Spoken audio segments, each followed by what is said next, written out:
In this video, we will show how to use Excel to compute average using the data for hours of burnout for a sample of 10 electric bulbs. The labels observation and hours of burnout are entered into cell A1, B1.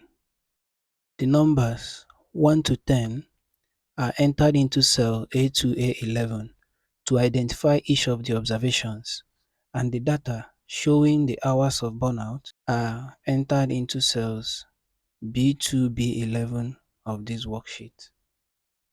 To identify the results, we enter average lifetime into cell D2, average lifetime.